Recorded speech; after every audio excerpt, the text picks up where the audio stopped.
إن الحمد لله نحمده ونستعينه ونستغفره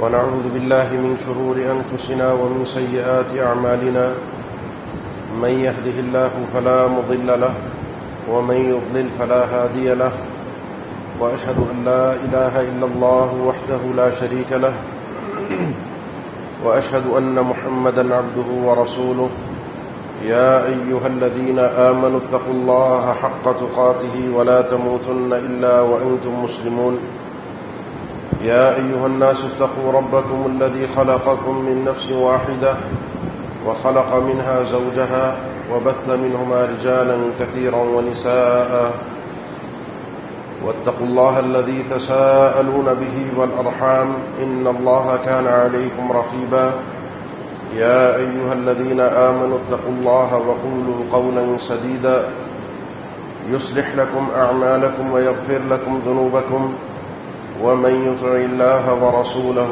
فقد فاز فوزا عظيما أما بعد فإن أصدق الكلام كلام الله وخير الهدي هدي محمد صلى الله عليه وسلم وشر الأمور محدثاتها وكل محدثة بدعة وكل بدعة ضلالة وكل ضلالة في النار.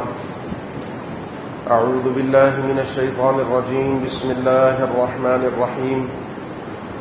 ولو أن أهل القرى آمنوا واتقوا لفتحنا عليهم بركات من السماء والأرض ولكن كذبوا فأخذناهم بما كانوا يكسبون.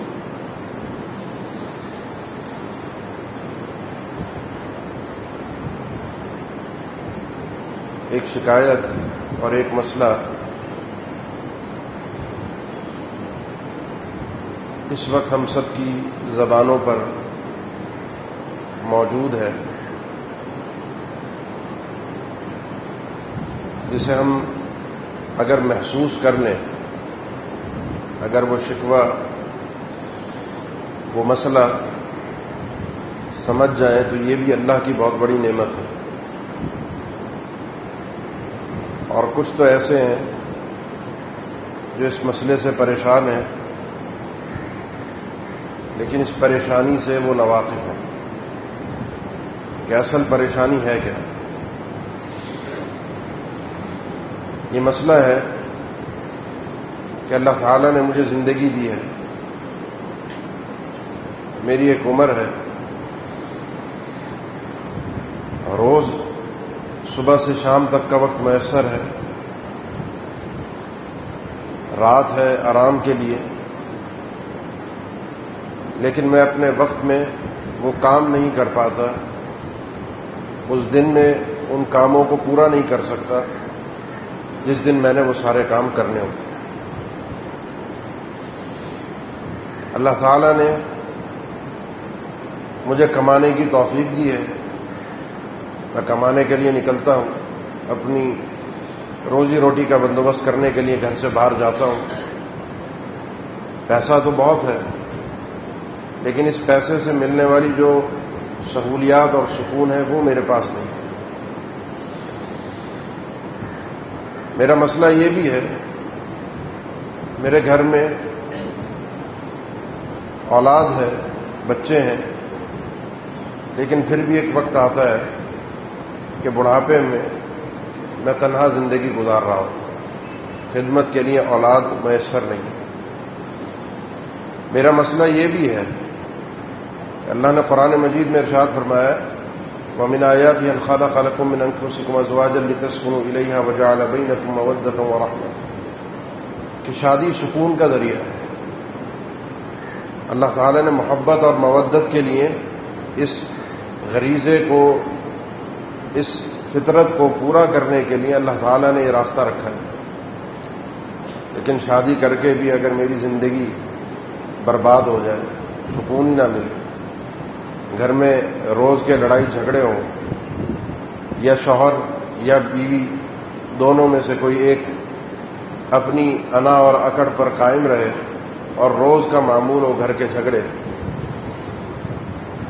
تو جو چیزیں رب تعالیٰ نے مجھے یہ نعمتیں عطا کی تھیں، لیکن ان نعمتوں کا جو فائدہ تھا یہ چیزیں مجھے مل نہ سکی. یہ مجھے حاصل نہ ہو سکے. یہ اگر آپ کو احساس ہے، اگر آپ کو اس مسئلے کا پتہ ہے کہ میرے ساتھ یہ مسائل ہیں، میرے ساتھ یہ تکلیفیں اور پریشانیاں ہیں 1 2 3 4 5، اور آپ ایک دائرہ لگاتے ہیں کہ ان سارے مسائل کی اصل بنیادی وجہ کیا ہے، یہ سارے مسائل ایک ہی کڑی سے جڑے ہوتے ہیں، اس مسئلے تک پہنچ کر اس کے حل کی کوشش کرنے، یہ اللہ کی طرف سے توفیق ہے. لیکن کچھ لوگ ہیں ان مسائل میں گھرے ہوئے، نہ ان کو احساس ہے نہ ادراک ہے، جیسے زندگی گزر رہی ہے گزرتی رہے، کوئی مسئلہ نہیں. وہ تو ایک زندگی یہ ہے اور ایک زندگی جانور کی ہے، وہ بھی کھا رہا ہے، پی رہا ہے، رہ رہا ہے، موج مستی کر رہا ہے، پیدا ہوا اور چلا جائے گا. زندگی کا جو فائدہ تھا وہ حاصل نہ کر سکا انسان جو اس انداز کی زندگی لاشعوری کیفیت میں گزار کے چلا گیا. ہم نے کثرت کو معیار بنایا ہے، زیادہ کو معیار بنایا ہے، دکھانے کو معیار بنایا ہے، بتانے کو معیار بنایا ہے. اس چیز میں جو رب تعالیٰ نے فائدے رکھے ہیں، ان فائدوں کے حصول کا میرے پاس کوئی معیار اور کوئی درجہ ہے ہی نہیں.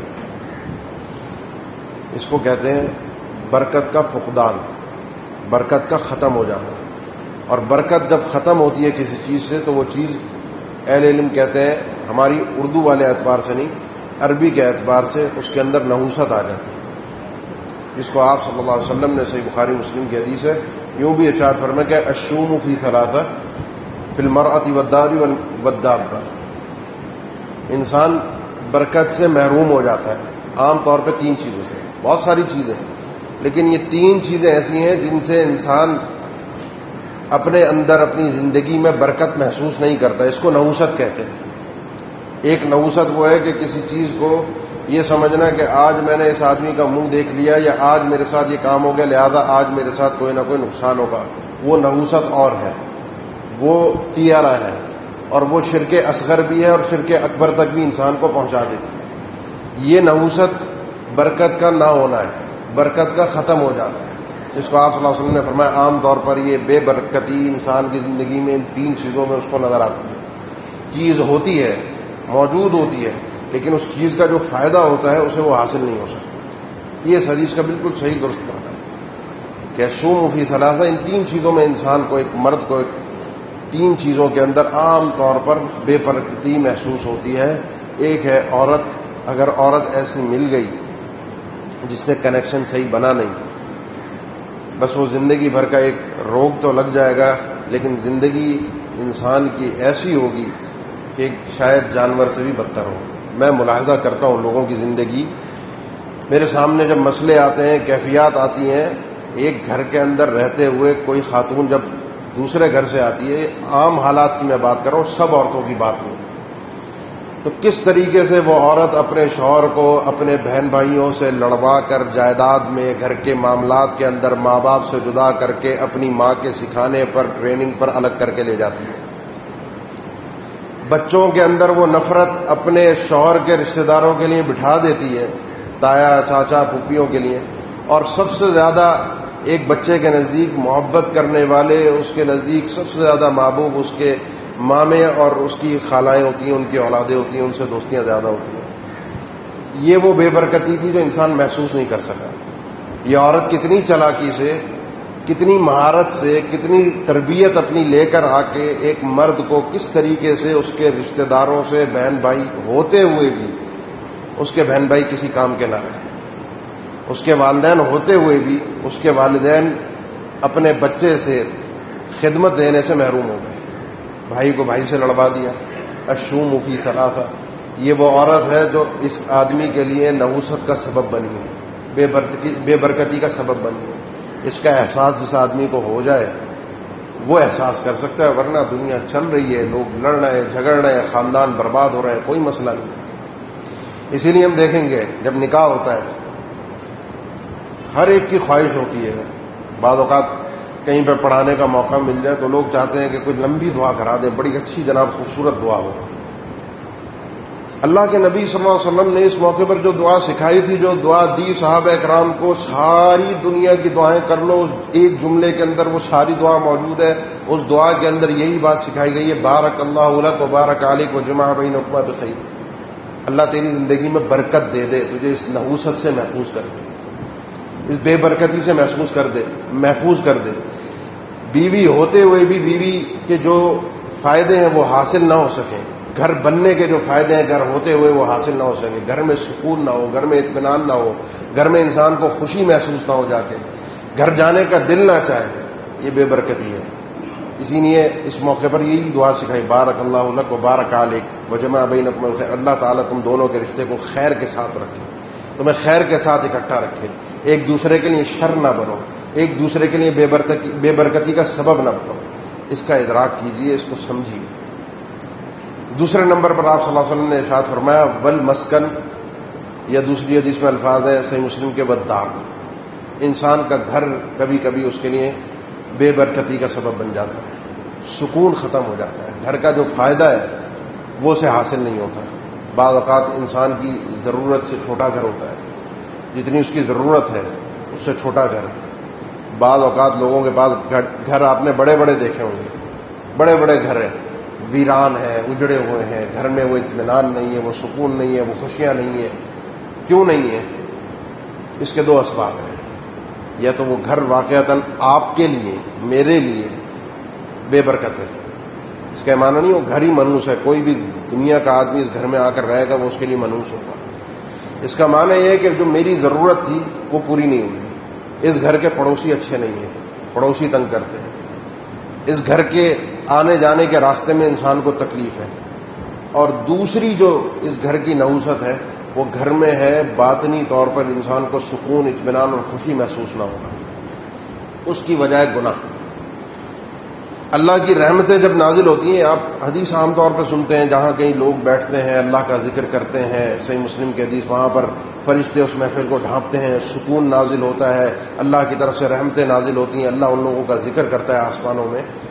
یہ رحمت، یہ سکون وہ نعمت ہے جس کا ادراک وہ آدمی کر سکتا ہے جس سے پتہ ہو، جس نے دیکھا ہو کہ یہ رحمت اور سکون ہوتی کیا چیز ہے. تو گھر میں جب سکون نہ ہو، یہ گھر انسان کے لیے دو طرح سے منحوس ہے، گھر کے افراد کی وجہ سے یا گھر کے در و دیوار کی وجہ سے. باقی اس گھر کی وجہ سے ایسا نہیں ہے کہ گھر آپ نے لیا، کسی گھر میں آپ رہ رہے ہیں اور اس گھر میں رہنے کی وجہ سے آپ کے کاروبار میں نقصان ہو، اس گھر میں رہنے کی وجہ سے آپ کے باہر کے نقصانات ہوں. یہ تاثیر اللہ تعالیٰ نے ان چیزوں کے اندر نہیں رکھی، نہ عقل ان چیزوں کو مانتی ہے اور نہ شریعت نے یہ تاثیر ذکر کی ہے. اہل علم نے اس حدیث کی شرح میں یہی چیز لکھی اور یہ بات بالکل درست ہے. اور تیسری چیز جو نبی صلی اللہ علیہ وسلم نے بیان فرمائی وہ سواری تھی. انسان کے لیے سواری بے برکت ہو جاتی ہے. کب ہوتی ہے؟ وہی بات، انسان کے لیے وہ سواری جتنی اس کی ضرورت ہے اس سے تنگ ہے. گھر کے افراد زیادہ ہیں، سواری چھوٹی ہے، وہ سواری اسے تنگ کرتی ہے. سواری اس لیے ہے کہ میں سواری پر سوار ہو کر اپنی منزل تک پہنچوں، وہ مجھے منزل تک پہنچاتی نہیں ہے بلکہ مجھے اس کو لے کے جانا پڑتا ہے. راستے میں خراب ہو گئی، کھڑی ہو گئی، سواری تنگ کر رہی ہے، پریشان کر رہی ہے. یہ سواری انسان کے لیے بے برکتی کا سبب ہے، اس کے وقت کو ضائع کر رہی ہے، اس کے سکون کو ختم کر رہی ہے. اس سواری سے انسان کو جو فائدے حاصل ہونے تھے وہ فائدے حاصل نہیں ہو رہے. یہ تو بے برکتی ہے. انسان کی زندگی کے اندر اس طرح کی بے برکتی آس پاس انسان اپنے محسوس کرتا ہے. اولاد ہے، اللہ تعالیٰ نے بیان فرمایا المال والبنون زینۃ الحیات الدنیا. مال اور اولاد دنیا کی خوبصورتی ہے، ہونی چاہیے انسان کے پاس. کامیاب ترین، اللہ کی طرف سے کامیاب ترین آدمی وہ ہے جسے اللہ تعالیٰ دنیا اور آخرت دونوں بہتر عطا کرتے ہیں. ربنا آتنا فی الدنیا حسنہ وفی الآخرۃ حسنہ وقنا عذاب النار. کامیاب آدمی ہے، ورنہ دنیا کی آزمائشیں آخرت کی کامیابی کی ضمانت بنتی ہیں. عام طور پر بہت کم لوگ ہیں جن کو اللہ تعالیٰ نے دونوں جہانوں میں نوازا ہو. جس کے لیے اللہ آخرت کی کامیابی جس کے فیصلے کیے ہوتے ہیں اسے دنیا آسانی سے نہیں ملتی، اور جس کے لیے آخرت کی بربادی کے فیصلے ہوتے ہیں اس کے لیے دنیا بڑی خوبصورت ہوتی ہے. یہ دنیا ہی دنیا ہوتی ہے. لیکن جس پھر بندے کو اللہ تعالیٰ دونوں عطا کر دی، آدمی سمجھے کہ دنیا کا خوش نصیب آدمی، اللہ نے اسے دنیا بھی دے دی، آخرت بھی دے دی. دنیا قابل تعریف ہے، جب تک یہ دنیا ہو. لیکن یہ دنیا کے اندر جب انسان غرق ہونا شروع ہو، آپ کو پیاس لگتی ہے پانی کے لیے، تو آپ اپنی ضرورت کا پانی گلاس میں لیتے ہیں اور پی لیتے ہیں. جتنی ضرورت ہے اتنا پیئیں گے، اس سے زیادہ نہیں پیئیں گے. اس کا یہ معنی نہیں ہے کہ آپ کو پیاس لگی اور آپ کو پتا ہے کہ کراچی کے کنارے پر سمندر ہے اور آپ جا کے اس میں غوطہ مار دیں، مجھے پیاس لگی میں پانی میں کود جاؤں. آپ کو مال کی ضرورت ہے، دنیا کی ضرورت ہے. اس کا یہ معنی نہیں ہے کہ آپ ایک گندی مارکیٹ میں پہنچ جائیں جہاں سود، حرام، رشوت. اسٹاک ایکسچینج میں پہنچ کے دیکھا آج ریٹ زیادہ چڑھ رہے ہیں، مارکیٹ اوپر اٹھ رہی ہے، انویسٹ کر دو. حلال ہے، حرام ہے. ڈیجیٹل کرنسی آج کل ابھی گری ہوئی ہے، سال 2 سال بعد اس کے ریٹ کہاں سے کہاں پہنچیں گے. انویسٹ کر دو. حلال ہے، حرام ہے، پتہ ہی نہیں ہے. یہ پانی کے اندر جب جاؤ گے تو غرق ہو جاؤ گے. سمندر میں کودو گے غرق ہو جاؤ گے. جتنی ضرورت ہے اتنا لو. قابل تعریف اس وقت ہے. یہ دنیا قابل تعریف ہے، اولاد قابل تعریف ہے، اولاد کی کثرت قابل تعریف ہے. لیکن کب ہے؟ جب یہ چیزیں انسان کے لیے فائدہ مند ہیں. اولاد ہوتے ہوئے بھی ان کا کوئی فائدہ نہیں. آپس میں لڑ رہی ہیں، مر رہی ہیں، الزام لگا رہی ہیں. باپ سے ایک عجیب تصور ہے دنیا کے اندر. لوگ سوالات لے کر آتے ہیں، میں حیران ہو جاتا ہوں. لوگ اپنے ماں باپ سے سوالات کر رہے ہوتے ہیں اولاد کے، ہمیں ہمارا حصہ دے دو جائیداد میں. یہ ایک عجیب منطق ہے جو چلی ہوئی ہے. لوگوں نے سمجھا ہوا ہے کہ ہاں جی ہمارا حصہ ہے. کسی کا کوئی نہیں ہے. جو آدمی زندہ ہے، جو باپ ہے، جو ماں ہے، یہ پیسہ، یہ گھر، یہ جائیداد، یہ کاروبار اس آدمی کی ملکیت ہے. 1 روپیہ اپنی اولاد کو نہ دے، کوئی اس سے پوچھا نہیں جائے گا. اولاد کا کچھ نہیں ہے، نہ اس نے کچھ کمایا ہے خود، نہ اس نے کچھ محنت کی. ہاں کچھ کیا ہو تو پھر اس کا ہے. کس حق سے آ کر ہمارا حصہ؟ یہ ہے بے برکتی. بعض اوقات اللہ نے کچھ لوگوں کو ایسی برکت دی ہوتی ہے. ایک بیٹی ہوتی ہے، ایک بیٹی، اور وہ آدمی خوشحال ہوتا ہے اپنی اولاد سے. بابرکت بیٹی ہوتی ہے، اس سے اللہ اس کو اتنا نوازتا ہے، اللہ اس کو اتنا خیر و برکت کے ساتھ، اتنا سکون کے ساتھ رکھتا ہے. خادمہ بیٹی ہوتی ہے، خدمت گزار ہوتی ہے، سکون کا خیال رکھتی ہے، اطمینان کا خیال رکھتی ہے. اور بعض اوقات 10 بیٹے ہوتے ہیں جو انسان کی زندگی اور سکون کو برباد کرنے کے لیے کافی ہوتے ہیں. باہر کے دشمن کی تو ضرورت ہی نہیں. انسان کمانے کے لیے نکلتا ہے، کما رہا ہے، لا رہا ہے گھر پہ، نوٹ بڑھ رہے ہیں. آج سے 50-60 سال پہلے ہم اپنے بزرگوں سے سنتے تھے بڑی برکت ہوتی تھی، بڑی برکت ہوتی تھی، چیزوں میں برکت ہوتی تھی. پھل لاتے تھے، ایک ایک پھل، ایک ایک چیز کوئی لے کر آ جائے تو پورے گھر کے لیے کافی ہو جاتی تھی. مٹھاس ہوتی تھی، پیٹ بھر جاتا تھا. 1 روٹی 1.5 روٹی کھاتے تھے، پیٹ بھر جاتا تھا، اور کی طلب نہیں ہوتی تھی. آج کھانا کھا کھا کر، یہ چیزیں لا لا کر، پیسہ گھر میں لا لا کر، نوٹوں کے انبار لگا لگا کر بھی وہ چیز حاصل نہیں ہو رہی جو ان لوگوں کو حاصل ہوئی ہے. یہ اب تک کی بات میری یہ تھی کہ اگر آپ کو اس چیز کا احساس ہے، آپ اپنی یہ درد، یہ تکلیف، یہ غم سمجھ رہے ہیں کہ ہاں میرے ساتھ یہ مسئلہ ہے، میں اس مسئلے میں گھرا ہوا ہوں، میں پریشان ہوں، جو چیز میرے پاس ہے ہوتے ہوئے بھی مجھے اس سے فائدہ نہیں ہے، تو آپ یہ سمجھ لیجئے کہ اللہ نے آپ کے لیے ان چیزوں سے برکت کو ختم کر دیا ہے. برکت ہم نے سمجھا ہے کثرت کا نام، جبکہ برکت چیز کے ہوتے ہوئے بھی انسان کے لیے بے فائدہ ہو، یہ بے برکت ہے. اب آئیے کہ بے برکتی ہوتی کیوں ہے؟ یہ بے برکتی ہوتی کیوں ہے؟ اللہ نے تو چیز نواز دی، آپ کو دے دیا، عطا کر دی. اب ان کے اسباب پر ذرا سا غور کیجیے، یہ ہوتی کیوں ہے؟ سب سے پہلی بے برکتی جو ہم اپنے ذہنوں میں رکھتے ہیں، جو ہمارے ذہن میں آتی ہے، وہ کمائی کے حوالے سے آتی ہے. ہم اور غم چونکہ ہمارا ہے یہی، مال کی کثرت ہونی چاہیے. میں نے ابھی ذکر کیا، انسان کی جتنی ضرورت ہے پورا. اللہ نے کہیں یہ نہیں کہا کہ آپ محتاج بن جائیں، فقیر بن جائیں، سائل بن جائیں، ہاتھ پھیلائیں، کچھ نہ کمائیں، گھر میں بیٹھے صوفیوں اور راہبوں والی زندگی گزاریں. یہ شریعت کا مقصد نہیں ہے. آپ نکلیں، کمائیں، اپنے آپ کو خوددار بنائیں، اللہ کے فضل سے اپنے آپ کو غنی کریں. لیکن اس کا یہ معنی نہیں ہے دنیا کے اندر غرق ہو جائے. بے برکتی آتی کہاں سے؟ بے برکتی کا اصل سبب ہوتا ہے مال میں، رزق میں انسان کی ہرس اور لالچ. وہ ہرس اور لالچ جو اس کو دھوکہ دہی پر، مال کے کمانے پر، جائز ناجائز اس تفریق کو ختم کر کے حاصل کرنے پر مجبور کر دیتی. بس جو بھی ہے آ جائے. لا یبال المرء ما اخذ من الحلال ام من الحرام. وقت آئے گا ایسا، انسان کو بس یہ ہوگا پیسہ آنا چاہیے. مولوی اللہ کو کیا پتا، دین کو کیا پتا کہ دین ہمیں بتائے کہ یہ کرنسی حلال ہے، ڈیجیٹل یہ حرام ہے، یہ کاروبار حلال ہے، اسٹاک ایکسچینج میں پیسہ لگانا، بینک میں پیسہ رکھنا. بھائی پیسہ آ رہا ہے، پیسہ گھر بیٹھے مل رہا ہے، سکون سے مل رہا ہے. ان مولوی ملاحوں کو دنیا میں جینے کی کیا تمیز ہے؟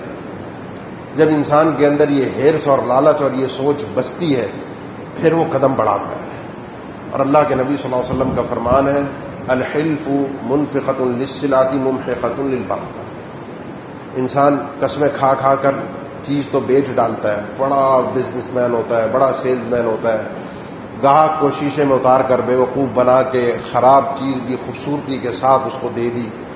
ہم نے سمجھا کامیاب ہو گئے، یہ چیز بک گئی، خراب تھی، جعلی نوٹ تھا، پھٹا ہوا نوٹ تھا، دھوکے سے بیچ میں رکھ کے چلا دیا، نکل گیا، اپنا تو کام بن گیا، چیز تو بک گئی، پیسہ آ گیا، لیکن اس پیسے سے برکت نصیب ممحقۃ للبرکہ، اس پیسے سے وہ سکون نصیب نہیں ہوگا جو ہونا چاہیے تھا. ان العبد لیحرم من الرزق بذنب یصیبہ، بندہ اللہ کی طرف سے عطا ہوئے رزق سے محروم کر دیا جاتا ہے ان گناہوں سے جو وہ گناہ کرتا ہے. اور خاص طور پر رزق کے معاملے میں، مال کے معاملے میں، وہ گناہ جو انسان کاروبار کرتے ہوئے کرتا ہے اور اسے نظر آتا ہے کہ پیسہ آ رہا ہے، یمحق اللہ الربا ویربی الصدقات، پیسہ آ رہا ہے، سود آ رہا ہے، گھر بیٹھے مل رہا ہے، دھوکہ دہی کے ساتھ، جوئے کے ساتھ، فراڈ کے ساتھ پیسہ تو آ رہا ہے. اللہ نے فرمایا کہ نہیں، یہ پیسہ آ نہیں رہا، یہ پیسہ تمہاری زندگی برباد کر رہا ہے. یمحق اللہ الربا ویربی الصدقات، جو پیسہ تم دے رہے ہو، نکال رہے ہو، اس کی بات آگے چل کے آئے گی، اللہ ان کو بڑھاتا ہے. انسان کاروبار کرتا ہے، لین دین کرتا ہے، بعض اوقات کسی سے پیسہ لیتا ہے. اللہ کے نبی صلی اللہ علیہ وسلم فرمانا ہے جو شخص کسی سے مال لیتا ہے، پیسہ لیتا ہے، کوئی بیچنے کے لیے مال لیتا ہے، کاروبار لین دین، اور اس کی نیت یہ ہے من اخذ مالا یرید اداءہ، کسی سے کوئی مال لیا، ادھار لیا، پیسے لیے، نیت یہ ہے کہ میں نے اس کو واپس کرنا ہے، اداہ اللہ عنہ، اللہ اس سے واپس کروائے گا. اللہ اس کو اتنی ہمت دے گا، توفیق دے گا کہ یہ قرضہ اتار سکے، یہ جو اس نے سودا کیا ہے، جو چیز لی ہے، اس کا پیسہ واپس کر سکے، اس کو ادا کر سکے. لیکن جس شخص نے مال اس نیت سے لیا، کاروبار کرتے ہوئے مال لے لیا، پیسہ اس نیت سے لیا، کس نیت سے کہ دینا نہیں ہے واپس، نیت ہوتی ہے کچھ لوگوں کی، یرید اتلافہ، اس کو ختم کرنا، برباد کرنا چاہتا ہے، یہ پیسہ اس کو بھی ہضم نہیں ہوگا، اللہ اس کو بھی برباد کرے گا. اس آدمی کے پاس اس پیسے کی وجہ سے اللہ اس کو بھی برباد کر دے گا. جب سودا کرنے والے دو آپس میں سودا کرتے ہیں، لین دین کرتے ہیں، سچ بولتے ہیں، وضاحت دیتے ہیں، تو اللہ تعالیٰ ان کے سودے میں برکت دیتا ہے. لیکن جھوٹ بولتے ہیں اور اپنے سودے کے عیب کو چھپاتے ہیں. دونوں طرف سے کوشش یہ ہوتی ہے بیوقوف بنا دو، بس چیز بکنی چاہیے. یہی مارکیٹ کا اصول ہے نا بھائی، میں غلط تو نہیں کہہ رہا، مارکیٹ کا یہی اصول ہے. یہ جو باتیں میں یہاں کھڑے ہو کے کر رہا ہوں، یہ کسی اور سیارے کی باتیں ہیں، یہ کہیں اور کی باتیں ہیں. ہماری مارکیٹ میں یہ باتیں لوگ نہ مانتے ہیں، نہ سنتے ہیں، نہ ان باتوں کو جانتے ہیں، بلکہ سمجھتے ہیں کچھ پرانی کہاوتیں ہیں، کس سے کہانیاں ہیں، خیالی باتیں ہیں. یہ باتیں کر کے کوئی مارکیٹ میں آج کاروبار کر نہیں سکتا. نبی صلی اللہ علیہ وسلم کا فرمان ہے جو اس انداز میں کاروبار کرتا ہے، جھوٹ بولتا ہے، وہ کچھ چیز تو بک جاتی ہے، اللہ تعالیٰ کی طرف سے اس چیز میں سے برکت ختم ہو جاتی ہے. سمجھ میں آ رہا ہے اب آپ کو آپ کا مسئلہ اور اس کی وجہ؟ مسئلہ کہ یہ پیسہ گھر آیا، نہ بیوی اپنی، نہ اولاد اپنی، گھر میں جھگڑا، گھر میں سکون نہیں، اولاد لڑ رہی ہے، جھگڑ رہی ہے، بیٹا کھڑے ہو کے جائیداد میں سے حصہ مانگ رہا ہے. یہ وہی مال ہے جو میں نے لوگوں کو دھوکہ دے کے، بے وقوف بنا کے، لوگوں کے ساتھ حق تلفی کر کے، لوگوں کا پیسہ دبا کر اپنے پاس رکھا ہوا تھا. مجھے بھی اس پیسے سے کوئی سکون، کوئی اطمینان نصیب نہیں ہوا، برکت اللہ تعالیٰ نے اس پیسے سے چھین. یہ پہلا سبب تھا جس ہرس اور لالچ نے پیسہ جمع کرنے کے لیے، جس دنیا میں غرق ہونے کے لیے مر رہا تھا، پیاس لگی تھی، سمندر میں ڈبکی لگا دی تو غرق ہی ہوں گا، ڈوب کے مر جاؤں گا. پیاس لگی ہے، صاف ستھرا پانی علیحدہ سے لے کر پی لوں، یہ سمندر کا پانی پینے کے قابل اس وقت نہیں ہے میرے لیے. آپ کو مال کی ضرورت ہے، صاف ستھرا مال لیجئے، جتنی ضرورت ہے اتنا لیجئے، اللہ آپ کی ضرورتوں کو محدود کر دے گا. ورنہ جتنا ناحق لیتے جائیں گے اتنی ضرورتیں بھی اللہ کی طرف سے بڑھتی جائیں گی. کسی کے اوپر بیماری ایسی طاری ہوتی ہے کہ لاکھوں میں، کروڑوں میں خرچہ ہو رہا ہوتا ہے اور بیماری سے شفا نہیں ملتی، اور کوئی صحیح سالم گھر پہ بیٹھا ہوتا ہے. یہ دونوں آدمی برابر ہو گئے؟ نہیں ہو گئے. اس نے 50 لاکھ اپنی بیماری کے علاج پر خرچہ کیا اور میں یا آپ اپنے گھر پر صحیح سلامت بیٹھے رہے. یہ 50 لاکھ میری جیب سے نہیں نکلے. اس نے 50 لاکھ کمائے، میں نے نہیں کمائے. اب میں اور یہ دونوں 50 لاکھ کے اعتبار سے برابر ہیں. برکت ختم ہو گئی ہے، محسوس نہیں کر سکا، ادراک نہیں کر سکا، جان نہیں سکا. اور میں سمجھتا ہوں جس آدمی کو اپنے اس مسئلے کی شناخت نہ ہو، سب سے بڑا بد نصیب وہ ہے جو اپنے اس مسئلے کو نہ سمجھ پائے، اس محرومی کو نہ سمجھ پائے، اللہ کی طرف سے آنے والی اس تکلیف کو، اس عذاب کو نہ سمجھ پائے کہ اللہ نے مجھ سے اس برکت کو چھین لیا ہے، ختم کر دیا. یہ پہلا سبب ہے. دوسری وجہ یہ ہے کہ انسان جب سانپ بن کر اس مال پر بیٹھ جاتا ہے، یہ بھی مال کے حوالے سے سوار ہو جاتا ہے اس چیز کے اوپر، مال کے اوپر، جب یہ اس مال کے اوپر سوار رہتا ہے، کسی کو نہیں دیتا، زکوٰۃ بھی نہیں دیتا، زکوٰۃ کے علاوہ بھی کچھ نہیں دیتا، ویسے بھی کسی کو کچھ نہیں دیتا، بھائی کس کو کیا دے. جب انسان کی سوچ یہ بن جاتی ہے، فرشتے روز صبح ان کی ڈیوٹی ہے، 2 فرشتے آتے ہیں، اللہ سے دعا کرتے ہیں، صحیح مسلم کی حدیث ہے، اللہ جو خرچ کرتا ہے، اللہم اعطی منفقا خلفا، اللہ جو خرچ کر رہا ہے اس کو اس سے دگنا بڑھا چڑھا کر واپس اس کا خرچ کیا ہوا اس کو عطا کر دے. اللہم اعطی ممسکا تلفا. دوسرا کہتا ہے اللہ جو ہاتھ کو بند کر کے رکھتا ہے، جو نہیں خرچ کرتا، جو دیتا ہی نہیں ہے، اس کے مال کو اللہ برباد کر دے. اور وہ تلف یہی ہے کہ انسان وہ ڈھیر لگا ہوا ہے مال کا، لیکن اس مال کا جو اصلی فائدہ تھا، اور اصلی فائدہ یہ تھا اس مال کے ذریعے سے انسان کو سکون، اطمینان حاصل ہوتا، خوشیاں نصیب ہوتی، راحت محسوس ہوتی، وہ اس کو نظر اپنی زندگی میں کہیں بھی نہیں آتی. سورہ قلم میں آپ پڑھتے ہیں نا، باپ تھا دیتا تھا، پچھلے زمانوں کی بات، اور یہ زائد دیتا تھا، زکوٰۃ کا تذکرہ نہیں ہے. بچوں کے لیے باپ بے وقوف تھا. جیسے ہماری ایک میں نے ابھی باتیں کی، مارکیٹ کے اصول بیان کیے، چیزیں بیان کی کہ شریعت یہ کہتی ہے، تو یہ لوگوں کو بے وقوفوں والی باتیں عام طور پہ کاروباری لوگوں کو لگتی ہیں. نہیں جی کماؤ. تو ان کی نظر میں بھی ان کا باپ بے وقوف آدمی تھا، غریبوں کو، مسکینوں کو، خود کما رہے ہیں بھائی ہم محنت کر کے، ان کا کیا حق ہے. باپ چلا گیا دنیا سے. اب لوگوں کو تو پتا تھا کہ باغ سے پھل کٹنے کا وقت ہے، اور جب کٹتا تھا ان کا باپ بیٹھا ہوتا تھا، جو بھی آتا تھا ان کا باپ دیتا تھا. انہوں نے کہا کہ اگلے دن یہ سب کے سب بھوکے ننگے پھر پہنچ جائیں گے لینے کے لیے، رات کے وقت پہنچ جاؤ، اپنے باغ کو صاف کرو، اپنا پھل سمیٹو، واپس آ جاؤ، کسی کو کچھ نہ دو، کسی کو کچھ نہ دو. فطاف علیہ طائف من ربکم نائمون فاصبحت کالصریم فتنادوا مصبحین ان اغدوا علی حرثکم ان کنتم صارمین فانطلقوا وهم يتخافتون. وہ سوئے ہوئے تھے، پیچھے سے رب کی طرف سے کوئی چیز آئی اور ان کے باغ کو چاٹ کر چلی گئی. اللہ کی طرف سے عذاب آیا، وہ پھل جو تھا وہ برباد ہو گیا، اور وہ سوئے ہوئے تھے. فاصبحت کالصریم. کچھ ایسی آوازیں، خبریں ہمیں بھی سننے کو بعض اوقات مل جاتی ہیں. صبح اٹھتے ہیں تو خبر ملتی ہے کہ رات کو فلاں مارکیٹ میں آگ لگ گئی، سب کچھ جل گیا، اس کی دکان جل گئی، اس کی فیکٹری میں آگ لگ گئی، سب کچھ جل کے خاک ہو گیا. فطاف علیہ طائف من ربکم نائمون. آپ نے اللہ کے فضل سے، اللہ کی رحمت سے، آپ میں سے الحمدللہ امید یہی ہے کہ یہ خبر آپ میں سے کسی نے نہیں سنی اب تک. آپ کی دکانیں محفوظ ہوتی ہیں، آپ کا کاروبار محفوظ ہوتا ہے، فیکٹری محفوظ ہوتی ہے. جب آپ سو رہے ہوتے ہیں اللہ کا شکر ادا کیجیے. یہ حفاظت رکھتا ہے، عطا کرنے والا رب ہے، دینے والا رب ہے. ان کے ذہن میں یہ سوچ نہیں تھی. وہ سوئے ہوئے تھے، پیچھے سے رب کا فیصلہ آیا. فاصبحت کالصریم. بالکل کٹا ہوا وہ باغ جیسے جڑ سے کسی نے اکھاڑ کر رکھ دیا ہو. فتنادوا مصبحین. صبح ہونے سے پہلے ہی ایک دوسرے کو خاموشی سے آواز دے کر اٹھایا. فانطلقوا يتخافتون الا يدخلن علیکم مسکین وغدوا علی حرد قادرین. خاموشی سے چلو، بات نہ کرو، شور نہ ہو، کسی کو پتہ نہ چلے. باغ پر پہنچو، اپنا پھل سمیٹو اور واپس آ جاؤ. جب وہاں پہنچے تو ان کو لگا شاید غلط راستہ، غلط جگہ پر آ گئے، یہ تو ہمارا باغ ہی نہیں تھا.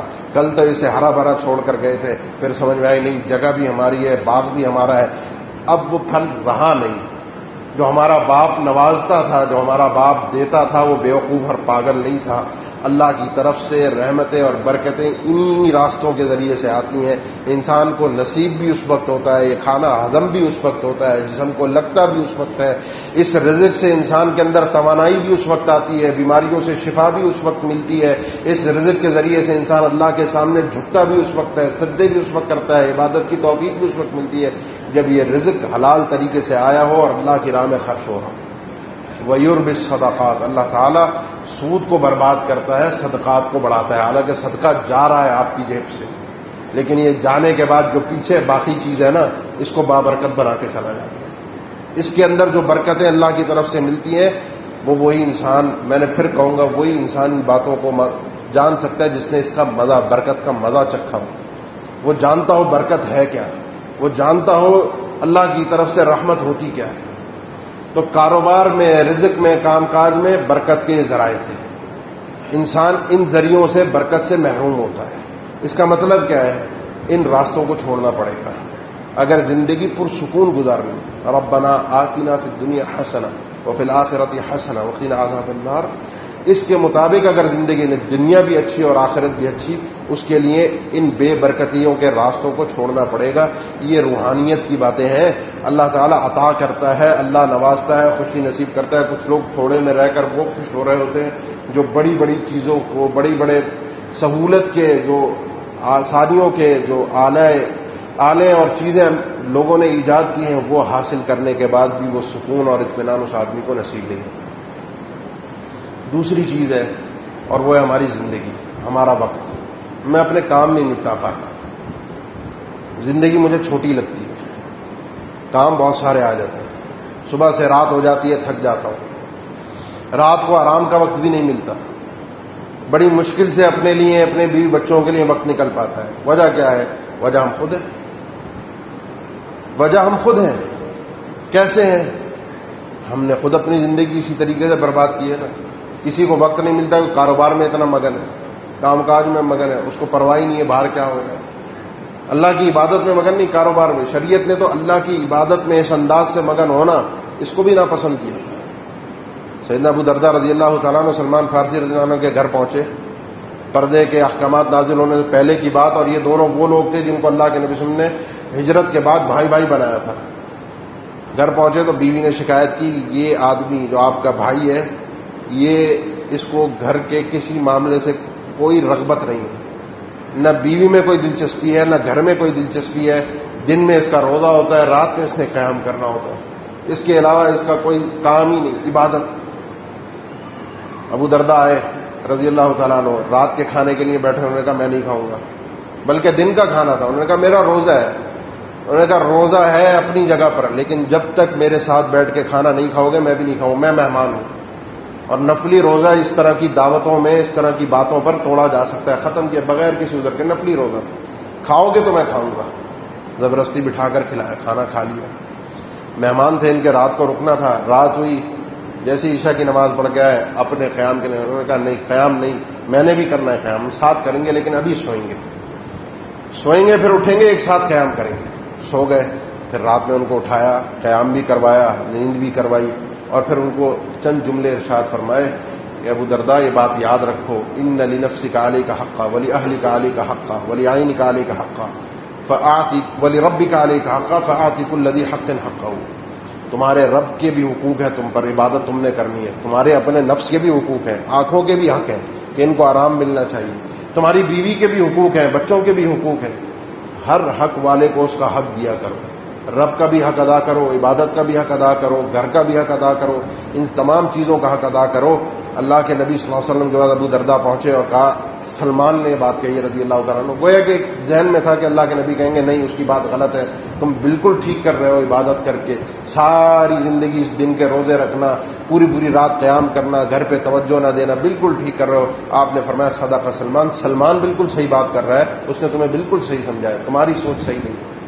اللہ نے اس انداز سے, اللہ کے نبی صلی اللہ علیہ وسلم نے اس انداز سے عبادت میں مگن ہونے کی اجازت نہیں دی. ہم تو اس انداز سے دنیا کے اندر غرق ہو چکے ہیں, ختم ہو چکے ہیں, پرواہ ہی نہیں ہے پیچھے کیا ہو رہا ہے, بس پیسہ آنا چاہیے, کمانا چاہیے, اور پھر شکایت کرتے ہیں وقت نہیں.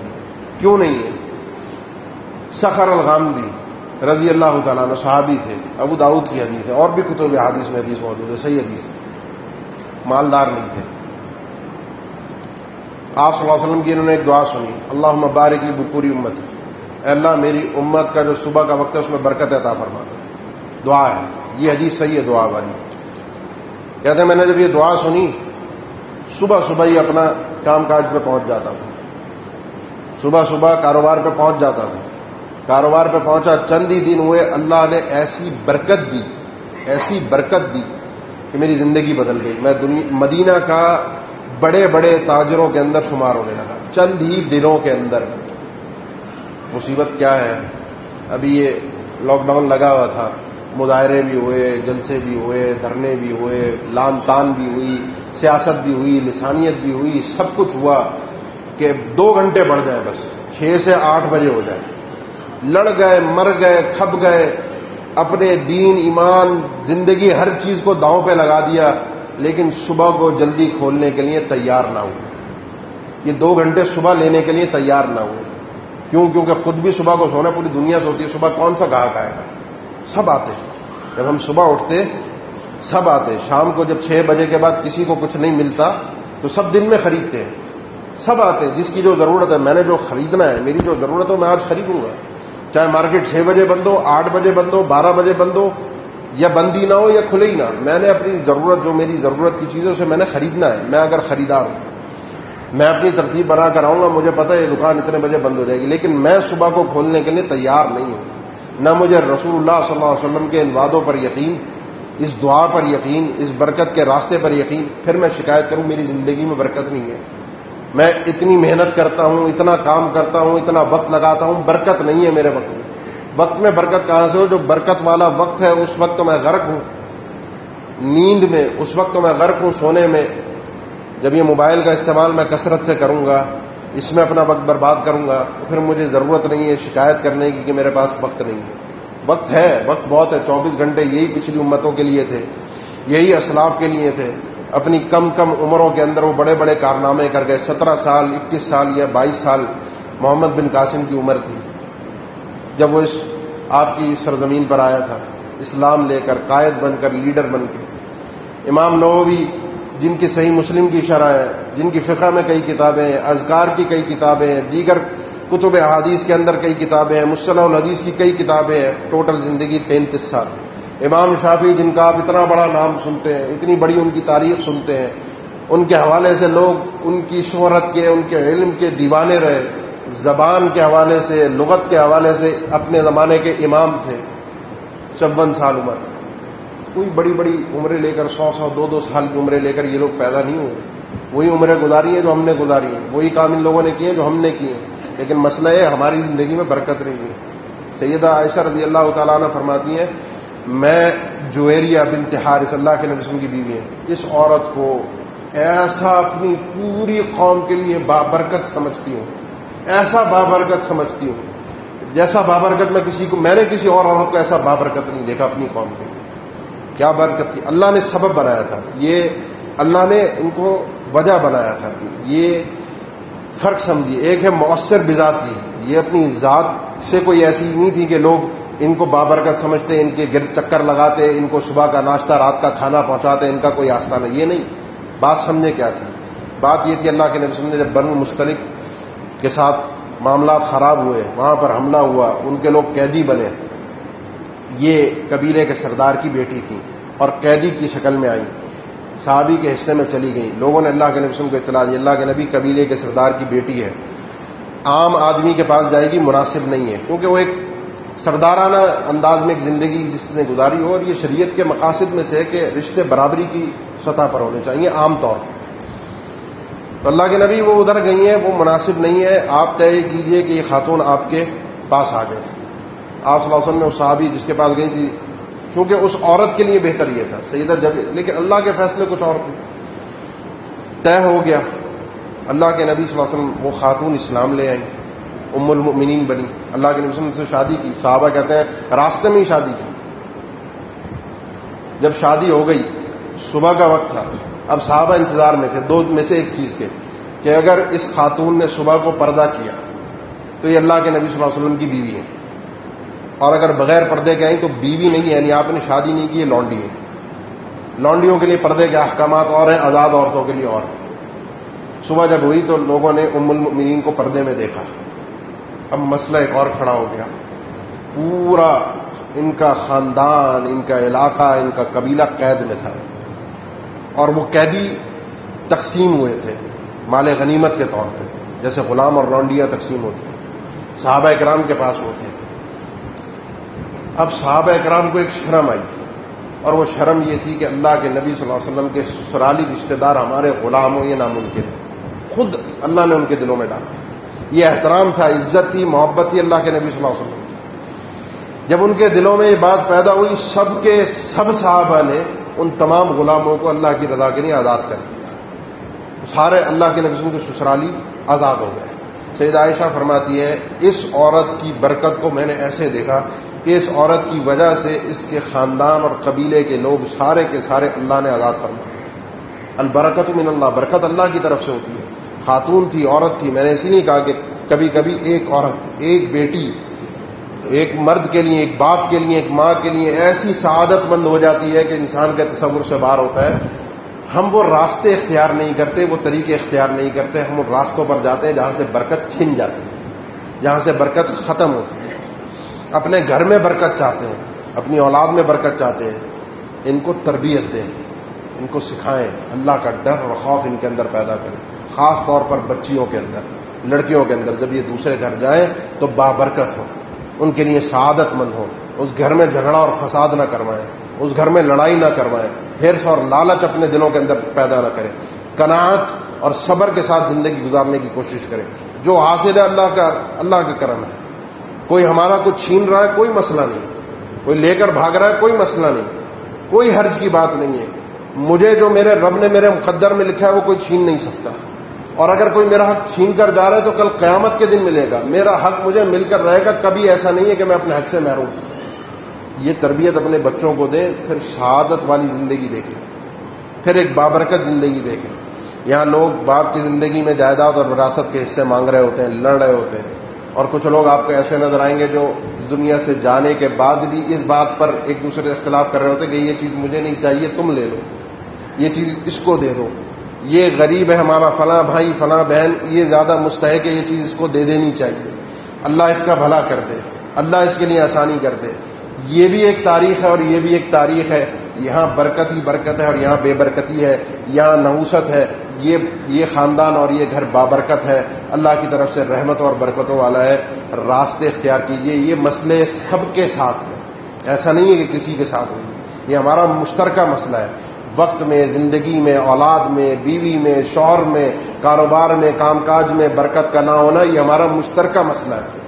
لیکن اس مسئلے کا ادراک کرنا بھی بہت بڑی نعمت ہے کہ وجہ کیا ہے، یہ مسئلہ کھڑا کہاں سے ہو رہا ہے۔ ہم ظاہری اسباب بس ڈھونڈتے رہتے ہیں، ظاہری اسباب میں حل کے لیے لگے رہتے ہیں کہ یہاں سے حل ہو جائے، وہاں سے حل ہو جائے۔ جو اصل وجہ ہے، جو اللہ کی طرف سے برکت، جس چیز نے برکت کو ختم کیا ہے، نہ اس وجہ تک پہنچتے ہیں اور نہ اس مسئلے کو حل کرنے کی کوشش کرتے ہیں۔ اللہ ہماری زندگیوں میں برکت عطا فرما دے، اللہ ہمیں عافیت والی زندگی عطا فرما دے۔ اقول قولی ھذا واستغفر اللہ لی ولکم وآخر دعوانا الحمد للہ رب العالمین۔